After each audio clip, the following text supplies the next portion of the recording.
बादल मुर्मू देश सेवा के लिए सीआरपीएफ ज्वाइन किए थे और उनमें इतना अदम्य साहस था कि उनकी वीरता को राष्ट्रपति के द्वारा वीरता सम्मान दिया गया था।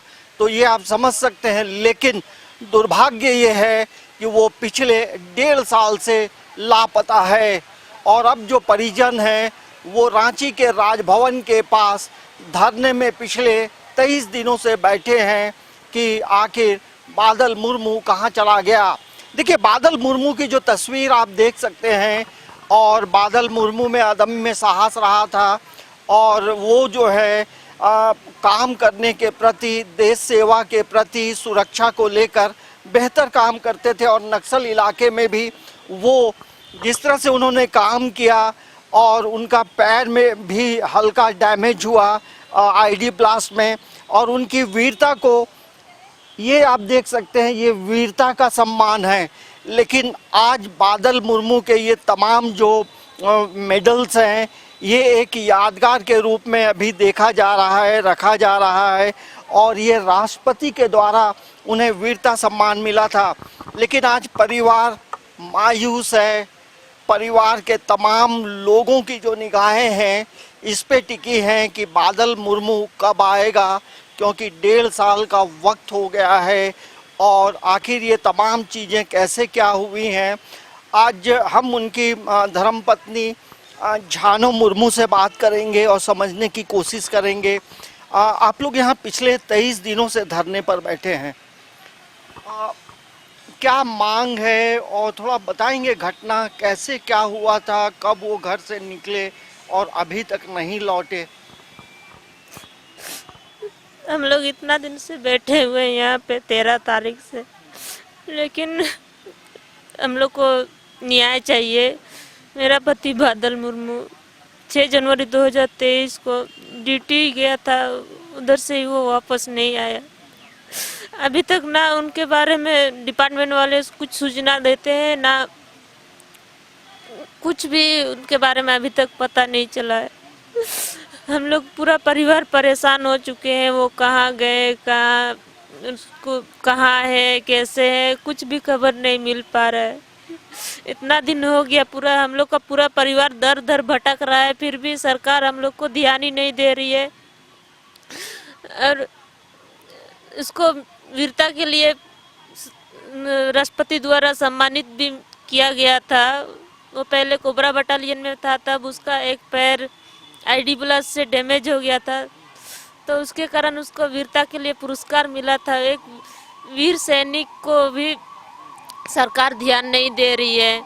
हमारी सरकार क्या इतनी कमज़ोर है क्या, एक सैनिक को ढूंढ नहीं पा रही है। अगर सैनिक का एक भी अगर गोली इधर उधर हो जाता है या फिर उसमें कुछ खरोच भी हो जाता है तो उसके लिए पूरा बवाल वो लोग खड़ा कर देता है। लेकिन यहाँ पे एक जवान गायब है इतना दिन से, फिर भी ये लोग उसके बारे में कुछ भी सूचना नहीं दे रहे हैं। खोज भी रहे हैं कि नहीं खोज रहे हैं, 1.5 साल से बस यही कहते आ रहे हैं कि खोज रहे हैं, खोज रहे हैं। हम लोग को तो ये भी पता नहीं है कि लोग खोज भी रहे हैं कि नहीं। खोजते तो 1.5 साल में आदमी तो मिल ही जाता है। ये लोग शायद, हम लोग को लग रहा है ये लोग कहीं कुछ साजिश है, कुछ ये लोग का षड्यंत्र है। षड्यंत्र रच के मेरे पति को उधर भेज दिया बलि का बकरा बना के, और अभी तो वो लोग कुछ छुपाने का बात कर रहा है। अभी हम लोग यहाँ धरना पे बैठ गए हैं तो ये लोग यहाँ पे उठने के लिए बोल रहा है, यहाँ से उठ जाइए, 2 महीना वक्त दीजिए। अभी हम लोग को ऐसा बोला जा रहा है, लेकिन हम लोग तो अगर यहाँ से चले गए तो ये लोग फिर से वैसे ही हम लोग को बोला जाएगा खोजेगा खोजेगा, क्या जिंदगी भर इसको खोजते ही रह जाएगा, कुछ भी नहीं मिलेगा। अंतिम जो आपकी जो बातचीत है बादल मुर्मू से कब हुई थी? हम लोग को 5 तारीख को बात हुई थी शाम को, लेकिन 5 जनवरी 2023। हाँ, 5 जनवरी 2023 को बात हुई थी। वो बोल रहा था कि हमको 6 तारीख को ड्यूटी पर भेजा जा रहा है, वो भी सिविल ड्रेस में अपना खुद का मोटरसाइकिल से, और शाम तक में वापस लौट आएंगे। और इधर से वो वापस नहीं आए तो हम 6 तारीख को 9-10 बजे तरफ कॉल कर रहे थे तो उसका फ़ोन ही नहीं लग रहा था। फिर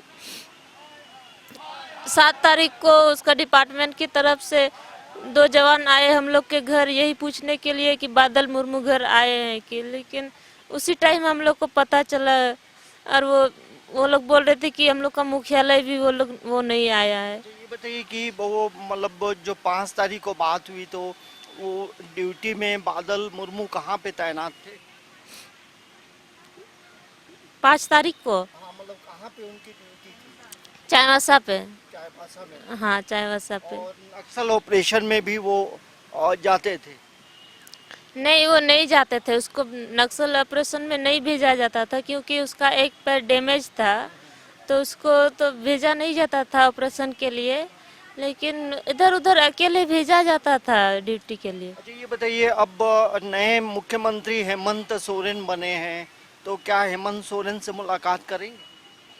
हाँ, मुलाकात करेंगे, ऐसे कल परसों मुलाकात करेंगे सोच रहे हैं। अभी तो यही सरकार तक यही हम लोग बात पहुंचाने की कोशिश कर रहे हैं कि जैसे भी करके हम लोग को हमारा आदमी चाहिए, बस हम लोग को न्याय चाहिए। इतना दिन हो गया, कहाँ गया है, क्यों नहीं। अब तक जो है किन किन लोगों से आप लोगों ने मुलाकात की है ये थोड़ा बताएंगे?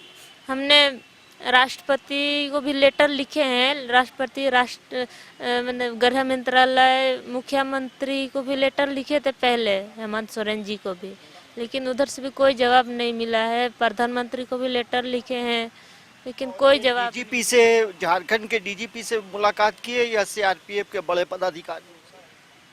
डीजीपी से भी मुलाकात किए थे, लेकिन वो भी आश्वासन ही दिए, खोज रहे हैं, कार्रवाई हो रही है, कुछ बड़ा कदम उठाएंगे ऐसे करके बोल रहे थे, लेकिन ऐसे कुछ भी कार्रवाई हम लोग को दिखी नहीं। ऐसे एसपी से भी मुलाकात किए हैं, डीएसपी से भी, आईजी, डीजी सबसे मुलाकात किए हैं, लेकिन सबको आश्वासन ही देते हैं। नेता मंत्री हम लोग के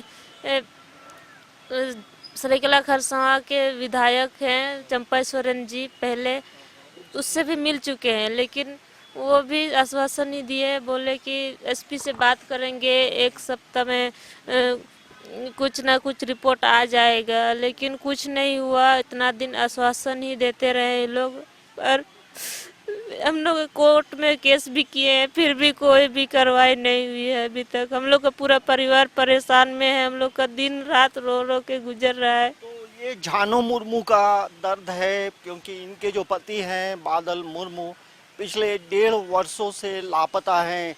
जिस तरह से इन्होंने बताया कि ड्यूटी जो है के दौरान ये लापता हो गए और अब तक ये घर नहीं लौटे हैं, तो परेशानी का सबब है। और इस मुद्दे को लेकर तमाम बड़े पदाधिकारियों से मुलाकात की है, लेकिन सिर्फ आश्वासन ही मिलता है। समाचार प्लस के लिए कैमरामैन प्रशांत मित्रा के साथ अंजनी कुमार, रांची।